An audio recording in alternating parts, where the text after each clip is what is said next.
जरा जरा सी कसाय का फल कितना है। ये रावण और सीता की कहानी पता है तुम्हें? ये पढ़ना पर पिछले भाव। तो इनकी वो कसाय कहाँ से चली आ रही थी और वो जो अपहरण करके ले गए, वो एक दिन की बात नहीं थी वो। मुझे तो अभी ये प्रद्युम्न की कहानी इतनी अभी याद नहीं रही। एक एक जीव की कहानी लिखी है कि इसने ऐसा क्यों किया, ऐसा क्यों हुआ, ऐसा क्यों हुआ। समझ में आया? हाँ, अरे बड़ी विचित्रताएं हैं।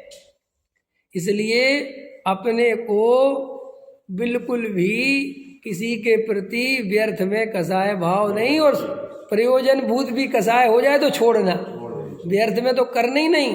लेकिन कभी कभार कोई बात ऐसी हो जाए कि है ही भाई कसाय करने की बात, तो भी 2-4 दिन में कसाय छोड़ देना। पकड़ में आया? क्योंकि हमारी नेचर ऐसी है कि अगर देखो, वहाँ तो कसाय से बचा जा सकता है कि वो आदमी आपको कभी मिले ही नहीं दोबारा, तो तुम भाई वो स्मृति से निकल जाएगा, बात खत्म हो जाएगी। अब लेकिन वो रोज ही मिलता है और तुम रोज ही उससे कसाय कर रखी है। अब मंदिर में होगी तुम्हारी किसी से कसाय, अब वो रोज मिलेगा कि नहीं मिलेगा? तो क्या होगा कि जिनेन्द्र देव के दर्शन कर रहे होगे और वो आगे बराबर में खड़ा हो गया, तो भाई साहब जिनेन्द्र देव के दर्शन भूल के तुम्हें ये परिणाम आ जाएगा, पकड़ के इसको यहीं धर दूं। अब बोलो ये परिणाम आया, कितना पाप लग गया, कितना कर्म बांधा मुफ्त में, और वो भी जिनेन्द्र देव के सामने बांध लिया। वो तो अब देखो रोज आएगा। तो भैया इससे अच्छा है कि जीने पे खड़े हो जाओ, नीचे खड़े हो जाओ। जो नीचे आए ये मत सोचना कि गलती इसकी थी मैं क्यों मांगू, अरे कहना तेरी गलती तू जान, भाई साहब मेरे तो मुफ्त में कर्म बंध रहा, भाई साहब मुझे तो माफ कर दो। तो देखो तुम कितने निर्भर हो गए। समझ में आया?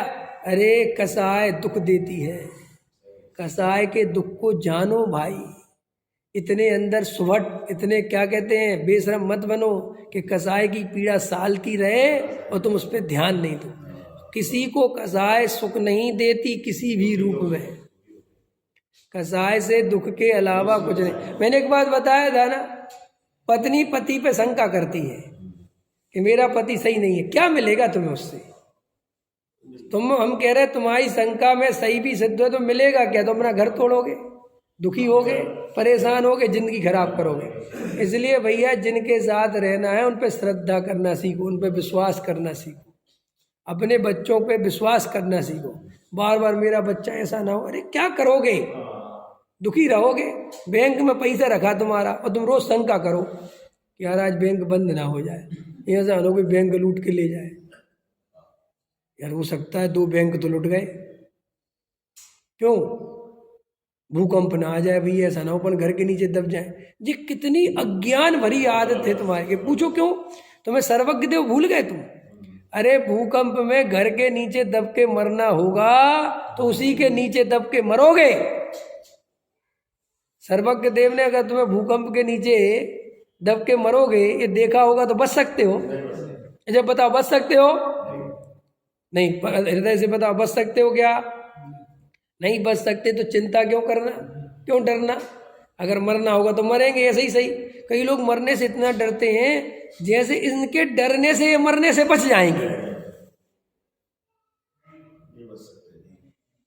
बच जाओगे मरने से, क्यों? फिर क्या करें? अरे आनंद से रहो, दिल्ली में बहुत पॉल्यूशन है, दिल्ली में बहुत पॉल्यूशन, तो भग जाओ दिल्ली से।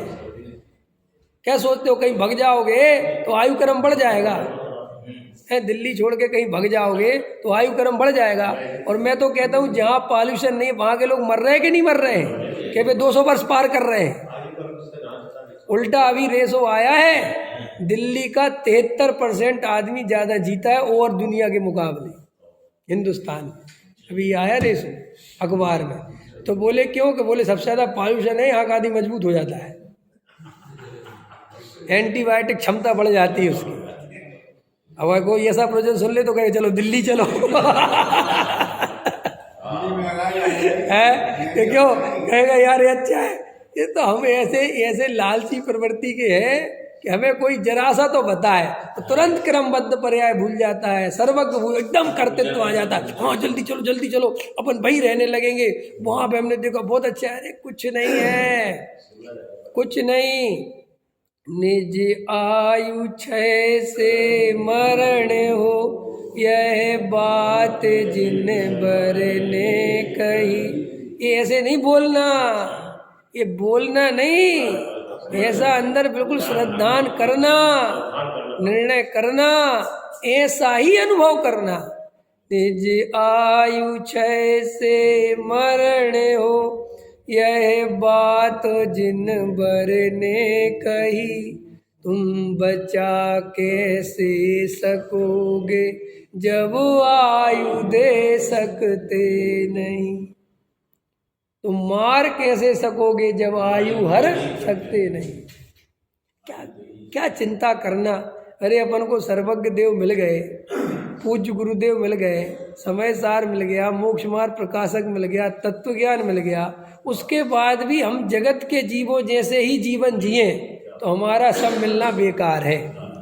हमारे अभाग्य की महिमा हमसे नहीं कही जाती। समझ में आया।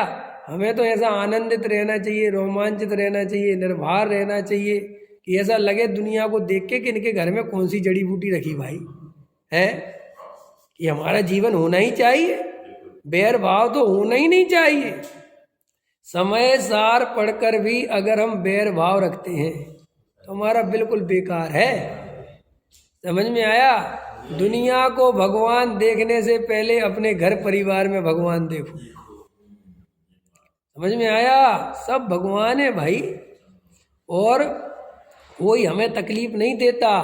ये हमारा ही कर्म का उदय है और हमारी पर्यायगत योग्यता ऐसी है कि हमें ये तकलीफ हो रही है। उसमें निमित्त तो कुछ भी बन सकता है। कई को लोगों को लगता है कि साहब ये सास ससुर है, ये नंद है, ये जेठ है। अरे ऐसा नहीं है। अगर तेरे दुख होना है तो कोई भी नहीं होगा तो दुख होगा। अब देखो इसके लिए घटना सुनाऊं।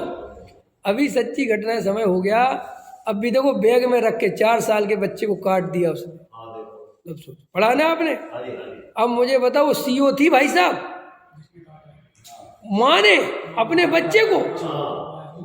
और मैं तो बुद्धि तो देखो, 4 साल का बच्चा, तू खुद सीओ, घर में तू मेड रखे, सब रखे, और तेरे को बच्चा थोड़ा परेशान करता तो उसको ऐसा भाव आया इससे मैं परेशान हो रही, इसको मार डालो। बोलो, वो मार के थैले में भर के बेंगलोर ले गई वो अटैची में। अब बोलो तुम, अब ये बताओ कौन था उसको दुख देने वाला। अरे जब एक कर्म का उदय आता है उल्टा तो ये जीव की बुद्धि ऐसी चलती है, अच्छी खासी जिंदगी बर्बाद कर ले बैठे बैठे भैया। और बाद में अभी अब सुनो, उस लेडीज के पास जाओ और उससे पूछो कि भाई बुद्धि, तुम खुद ही कह रहे हो कि पता ही नहीं क्या हुआ। देखो खुद का ही बच्चा, ऐसा नहीं कि सौतेला बच्चा हो, खुद का। और सुनो, पति का तलाक हो गया तो देखो कितना अच्छा था भाई, बच्चे को किसी को दे देती है। बच्चे आजकल वैसे ही दुनिया में हो नहीं रहे हैं, अपने घर में 2 मेड और फालतू रख लेती। तेरे पास पैसे की तो कमी थी नहीं। और मारना कौन सा उपाय है मुझे तो बता, बोलो।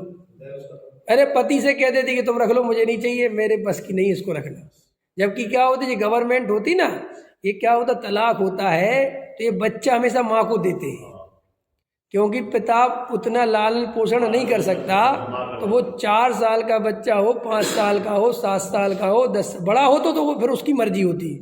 15-16 साल का बच्चा हो तो उससे पूछती है गवर्नमेंट कि भाई तुम किसके साथ जाना चाहते। ये छोटे बच्चे से पूछते नहीं है, सीधा उठा के बोलते मार रहेगी।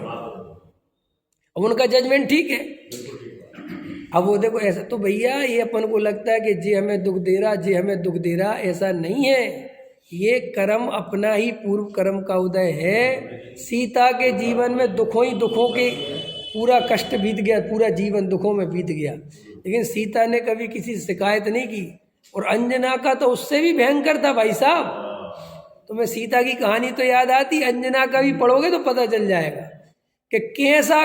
और अंजना के में पूरा भाव में जरा सा वो चकवा चकवी को अलग कर दिया था।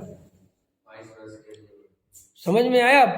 उनने तो मात्र 22 मिनट है उसमें कुछ, और उसका फल वो 22 साल। और कितना भयंकर, इतने माँ पिताजी राजा महाराजा, सुनो। और वो बेचारी लौट के आई, क्यों कि भैया मैं अपने कितने बड़े बड़े उसके बढ़िया भाई, योद्धा भाई, और बताओ इतना बहन को चाहते थे अपनी, ये पूछो मत। और वो बहन आई तो कह रही तू मुंह काला करा के आई। अब बताओ, वो कह रही कि ऐसा मेरा विश्वास करो भैया, मैं आपको ऐसी लगती हूँ क्या। है, और वो देखो वो भूल गया है पवनंजय, क्यों? और बेचारी कितनी भटकी, कैसी दशा हुई। अब आपको इससे पता नहीं चलता कि यार ऐसी ऐसी स्थितियां हैं कर्म की। अब अपन जबरदस्ती किसी के प्रति कैसा है भाव रखो, तो एक क्रमबद्ध पर्याय पढ़ोगे, स्वाध्याय करोगे, अपने को आत्मा मानोगे, तो ये कसाय भाव जड़ से मिट जाएंगे।